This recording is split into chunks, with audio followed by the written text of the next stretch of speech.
Assalamualaikum warahmatullahi wabarakatuh.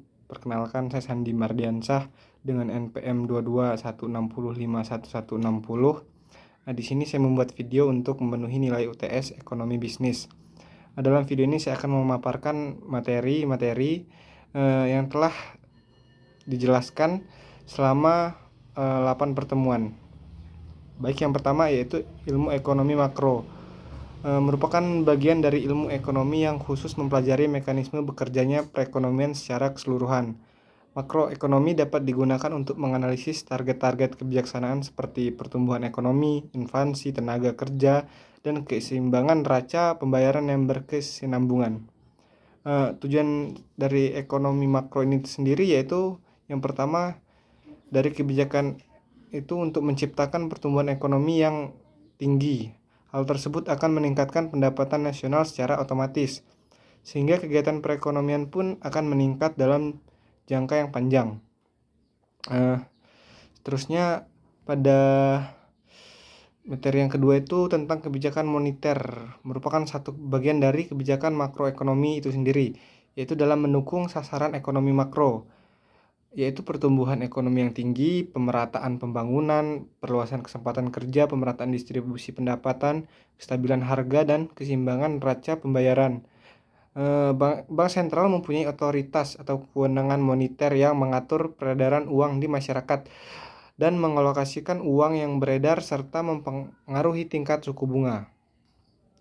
Berikutnya itu mengenai inflasi. Inflasi itu merupakan suatu proses meningkatnya harga-harga secara umum dan terus menerus. Kenaikan harganya itu nggak satu dua barang aja yang disebut inflasi, kecuali bila kenaikan itu meluas pada barang lainnya juga gitu.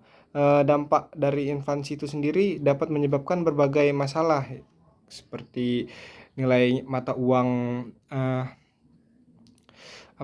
turunnya nilai mata uang, kenaikan harga barang dan jasa, meningkatnya pengangguran, menurunnya kesejahteraan masyarakat, hilangnya investasi, dan masih banyak lagi. Berikutnya materi pendapatan nasional. Pendapatan nasional adalah jumlah pendapatan yang diterima oleh seluruh rumah tangga keluarga di suatu negara dari penyerahan faktor-faktor produksi dalam suatu periode waktu tertentu, biasanya selama 1 tahun. Tujuannya ini adalah untuk mendapatkan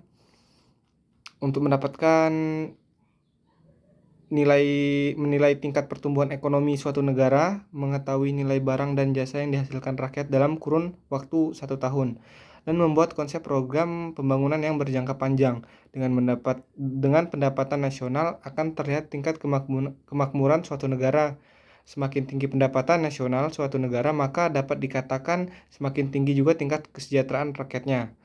Manfaat dari pendapatan nasional itu sendiri, yang pertama mengetahui tingkat kemakmuran dari suatu negara, terus melakukan evaluasi kinerja dari perekonomian dalam skala tertentu, terus juga bisa untuk mengukur perubahan ekonomi dari secara berkala, dan juga bisa dapat untuk dibandingkan kinerja ekonomi antar sektor, dan yang terakhir itu bisa juga untuk mengetahui indikator kualitas hidup masyarakat dari negara itu sendiri.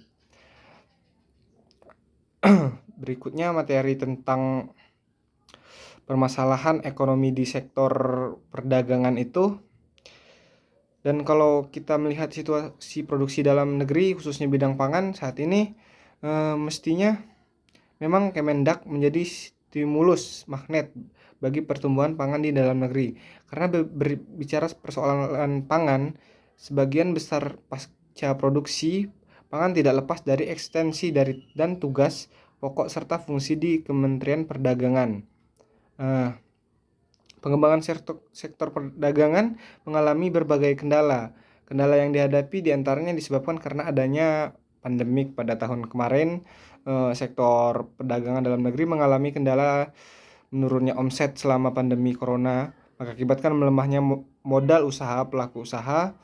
Proses promosi dan pemasaran produk pelaku usaha sektor industri tidak dapat dilaksanakan karena biaya promosi dan pemasaran tidak dapat dipenuhi. Selain itu, perdagangan dalam negeri mengalami permasalahan di bidang perlindungan konsumen.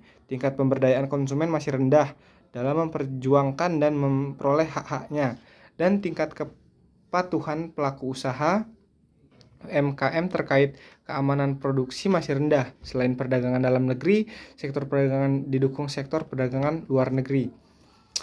Berikutnya, ini berdasarkan data Fact Internasional Januari 2021, akibat pandemi COVID-19 terjadi permasalahan kelangkaan dan mahalnya tarif pengiriman barang ekspor hingga 4 kali lipat dari harga sebelum pandemi, yang berakibat menghambat ekspor dan menurunnya daya saing di tingkat global, terutama untuk pelaku ekspor menengah dan kecil.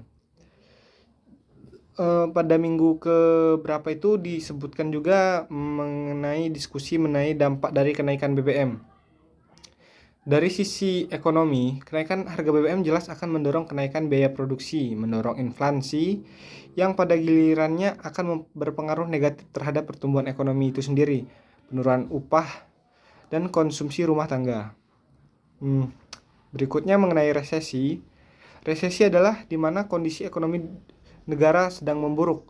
Hal itu terlihat dari produk domestik bruto negatif, pengangguran meningkat, hingga pertumbuhan ekonomi real bernilai negatif selama 2 kuartal berturut-turut.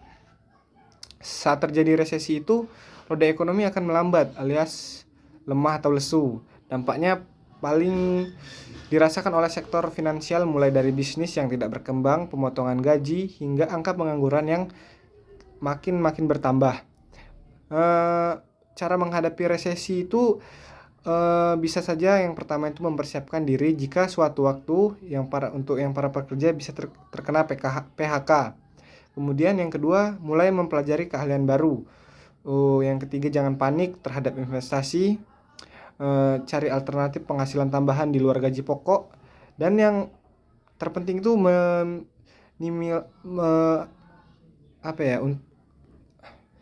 minimalisir pengeluaran yang tidak penting atau berhemat. Menurut data yang dikompilasi itu, dalam 30 tahun terakhir Indonesia pernah 2 kali mengalami resesi. Resesi yang secara teori artinya penurunan ekonomi dalam 2 kuartal berturut-turut di Indonesia terjadi pada tahun 1998 dan 2020. Untuk resesi global merupakan keadaan ekonomi yang berdampak secara global di mana ekonomi tersebut mengalami deselerasi dan penurunan resesi dunia. Sepertinya pasti akan terjadi pada tahun depan, sesuai dengan prediksi banyak institusi termasuk Bank Dunia. Inflasi tinggi yang melanda berbagai negara kemudian direspon dengan kenaikan suku bunga yang agresif, membuat ekonomi dunia menjadi gelap. Inflasi tinggi akan menurunkan daya beli, sementara suku bunga tinggi membuat ekspansi dan belanja konsumen terhambat. Alhasil resesi pun di depan mata. Resiko resesi ini juga semakin buruk ya dilihat dari perang Rusia dan Ukraina yang tak kunjung usai. Justru kini semakin intensif.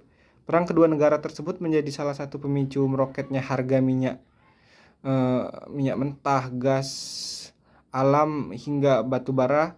Alhasil inflasi energi menjadi gila-gilaan dan kini sudah menyebar ke berbagai sektor perekonomian.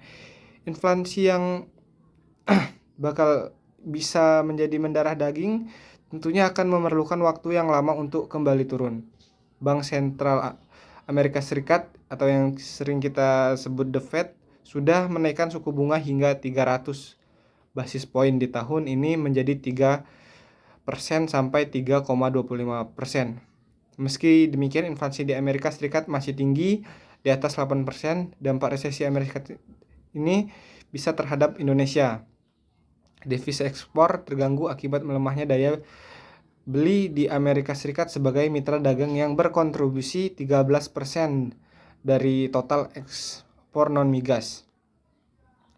Amerika Serikat telah masuk resesi. Bukan hanya itu, Indonesia juga harus menghadapi berbagai tantangan dari pertumbuhan ekonomi Cina yang negatif serta tensi geopolitik Rusia-Ukraina memperparah gejolak harga di seluruh dunia. Menteri Keuangan Sri Mulyani juga menjelaskan dampak tantangan tersebut ke Indonesia. Perangnya di Eropa tapi dampaknya ke seluruh dunia. Krisis pangan energi terjadi karena Rusia produsen energi yang termasuk terbesar di dunia dan Ukraina Rusia produsen pangan terbesar di dunia termasuk pupuk. Jelas Sri Mulyani. Maka dalam inflasi yang muncul karena pemulihan ekonomi tidak diikuti supply ditambah disrupsi perang, dunia tidak baik-baik saja. Inflasi di berbagai negara melonjak tinggi.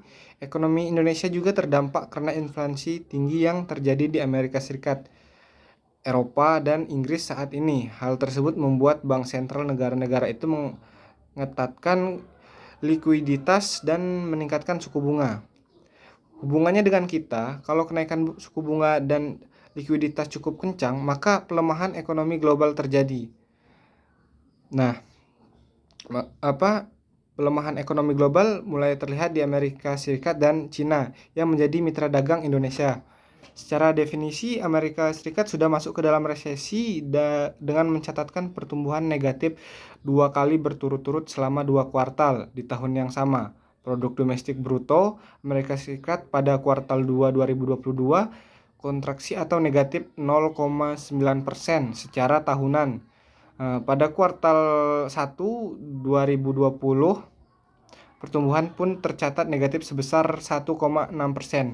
Untuk Cina sendiri pada kuartal 2 2022 pertumbuhan ekonominya mengalami penurunan 0,4% dari pertumbuhan kuartal sebelumnya sebesar 2,5%. Pertumbuhan itu di bawah prediksi pasar 5,5%. Ekonomi yang melemah di dua negara tersebut. Kita sebagai bangsa Indonesia tetap harus waspada dan antisipasi untuk menghadapi kemungkinan-kemungkinan yang terjadi pada masa yang akan datang. Mungkin itu saja pemaparan materi dari saya. Saya minta maaf jika ada kekurangan. Saya akhiri. Assalamualaikum warahmatullahi wabarakatuh.